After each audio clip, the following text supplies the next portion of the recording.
जैसे कि हम कोई अच्छा काम करें, हमारे किसी सब्जेक्ट में मैथ में आउट ऑफ मतलब अच्छा आता है, मार्क्स अच्छे आते हैं, रिपोर्ट कार्ड अच्छा बनता है, तो हमारी टीचर जब हमें रिपोर्ट कार्ड देती है तो हमारे शाबाशी देती है कि नहीं?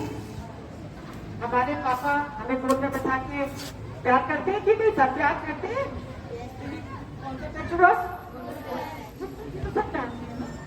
कहने का मतलब सच वो होता है जब सामने वाले की फीलिंग्स हमारे लिए अच्छी हो। फिर वो जरूरी नहीं है कि आपका फैमिली मेंबर हो, यदि आपका फ्रेंड्स हैं, रिलेटिव्स हैं, अगर उनकी फीलिंग्स आपके लिए अच्छी हैं तो वो होता है हमारा गुड टच। कैसा फील हो रहा है? अच्छा फील हो रहा है?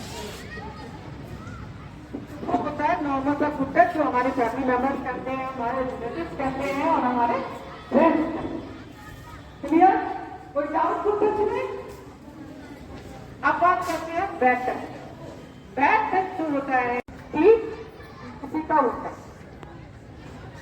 जब हम कोई गलत काम करते हैं तो हमें टीचर से भी डांट पड़ती है, घरवालों से भी डांट पड़ती है, हमारे जो भी अपने होते हैं वो हमें डांटते हैं। कैसे डांटते हैं?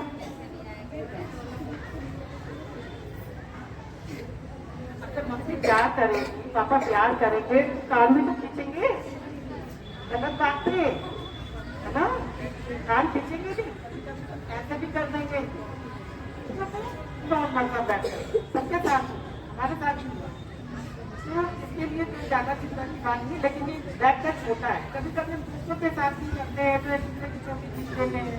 कभी कभी हम कम कर रहे हैं तो हम गिर जाते हैं तो हमारी इंजरी हो जाती है, ब्लड निकलने लगता है। कहने का मतलब जब हमारी बॉडी पेन तो किसी भी माध्यम को जब हमारी बॉडी पेन फील करती है वो होता है हमारा पहला पैर। तो अच्छा तो फील नहीं करते ना जब हम पेन में होते हैं, समझ गए यार? अब बात करते हैं दूसरे बैठ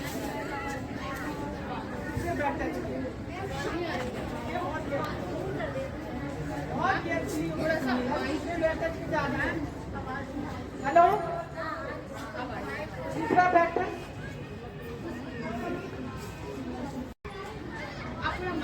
ये क्या है? डॉल। इसके सभी बॉडी पार्ट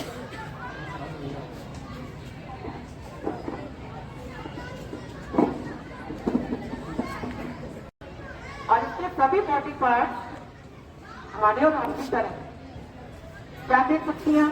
दो चोटी आपकी भी है ना? दो आई, दो लिप्स,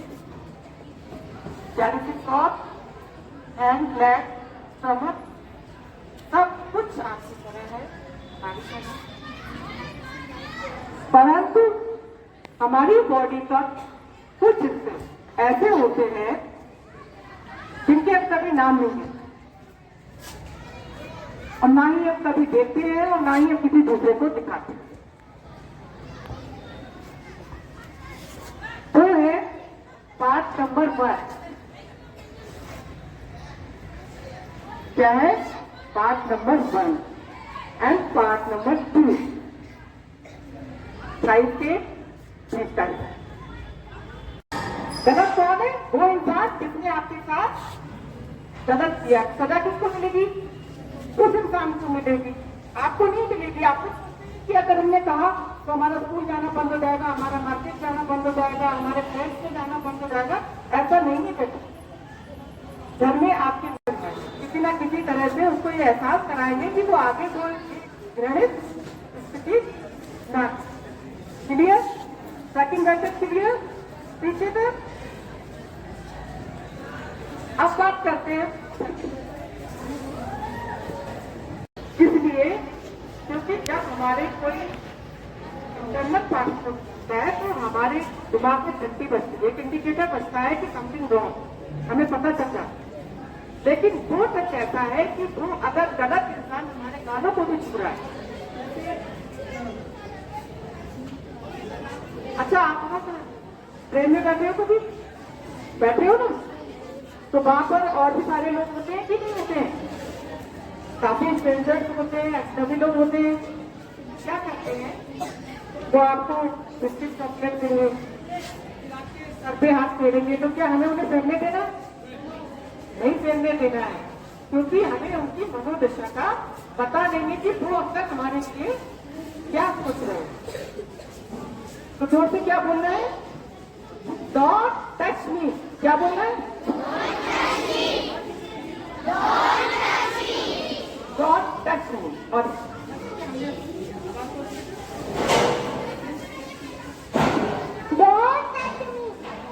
लेकिन वो अब तक नहीं मानते हैं, बार बार कभी उसके बाल छू रहे हैं, कभी उसके शोल्डर पे हाथ रख रहे हैं, कभी ऐसे कर रहे हैं। तो दोनों स्थितियों में जोर से चिल्लाना है और अपने मम्मी पापा को भी बताना है, शोर मचाना है। कोई ना कोई ऐसा आएगा जो आपकी मदद करे।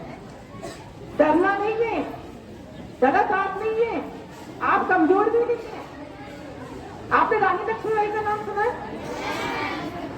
क्या किया आप? क्या किया था? को बचाया था, झांसी को बचाया था, लेकिन उसके अंदर कितनी हिम्मत थी वो आप लोगों की ही एज की थी जब उसने ये कारनामे किए थे। उसने अपनी सुरक्षा तो की ही थी, साथ ही पूरे झांसी की सुरक्षा की थी। जब वो कर सकती है तो क्या हम अपनी सुरक्षा भी नहीं कर सकते? कर सकते हैं ना? आप कहीं से भी कमजोर नहीं है। एक बार बच्चों एक व्यक्ति मेरे साथ आए, तो वो उसमें देखने की और समझने की जरूरत है। पार्ट नंबर 3, हमारे लिप्स। अगर कोई इंसान हमारी बॉडी के इन 3 पार्ट को छूता है, 1, 2 and 3, तो वो कौन सा टच हुआ? बैक टच हुआ। तो आपको क्या करना है इस स्थिति में?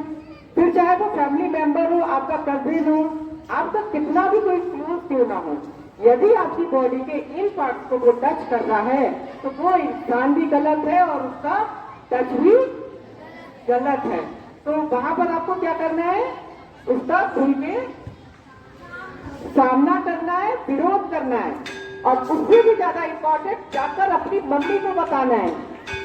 इन केस मम्मी नहीं है तो पापा को बताएं, घर में दादी को बताएं, बुआ है तो बुआ को बताएं, दीदी है बड़ी तो दीदी को बताएं, भैया को बताएं, कोई भी नहीं है तो टीचर, अपनी किसी फ्रेंड को बताएं, किसी रिलेटिव को बताएं, लेकिन अपने तक ही ये बात सीमित नहीं रखें। आप स्कूल में टीचर्स को भी बता सकते हैं, भी बता सकते हो कि ये हमारे साथ गलत चीज हुई है और हमें उसका विरोध करना है। इसके लिए चुपचाप होकर नहीं बैठना। और यदि आप चुपचाप बैठती हैं, शांत रहती हैं, तो पता है क्या होगा? किसी समझ में आ रहा है? आपका ध्यान आपकी ग्रोथ से हट जाए, आपकी पढ़ाई से हट जाए। आप हो सकता है आपको कोई मेंटल डिजीज हो जाए, आपको फीवर आ जाए, आपकी भूख खत्म हो जाए, आपकी नींद उड़ जाए, क्योंकि वो इंसान सिर्फ आपको बार बार टीज करे, उसको सह मिलेगी आपके साथ ये स्थितियां बनाने की, सह मिलेगी। आप हो सकता है आपकी फ्रेंड को भी परेशान करने लगे, आपकी बहन को भी परेशान करने लगे। हमारी एक चुप्पी दूसरों के साथ गलत करने के लिए गलत इंसान को बढ़ावा देती है कि नहीं? तो आपको चुप नहीं रहना है, चिल्लाना है, पहले उससे दूर भागना है और घर पर जाकर अपने मम्मी पापा को या फिर टीचर को बताना है।